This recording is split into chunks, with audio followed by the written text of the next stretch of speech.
બનાસકાંઠા જિલ્લામાં વસંત પંચમી બની લોહિયાળ। પાલનપુર હાઈવે પર સર્જાયેલા ટ્રિપલ અકસ્માતમાં 2 લોકો થયા ઈજાગ્રસ્ત, તો વેડંચા નજીકના ટ્રિપલ અકસ્માતમાં થયા 4 લોકો ઈજાગ્રસ્ત।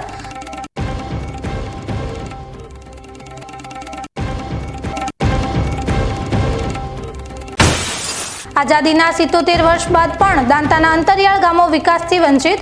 રસ્તા જેવી પ્રાથમિક સુવિધાઓના અભાવે મિલો સુધી ચાલીને બાળકો અભ્યાસ માટે શાળામાં જવા માટે મજબૂર।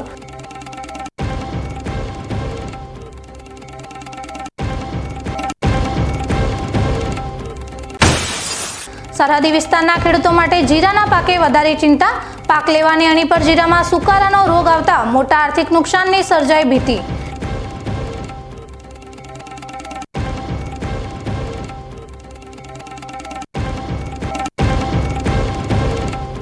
પ્રયાગરાજથી મહાકુંભમાં મહામંડલેશ્વરની પદવી મેળવી પાલનપુર પધારનાર શિપ્રાગીરી મહારાજનું કરાયું ભવ્ય સ્વાગત। મહાકુંભથી પધારેલા મહામંડલેશ્વર શિપ્રાગીરી મહારાજે કુંભની વ્યવસ્થાને લઈ વડાપ્રધાન નરેન્દ્ર મોદી અને મુખ્યમંત્રી યોગી આદિત્યનાથની કામગીરીના કર્યા વખાણ।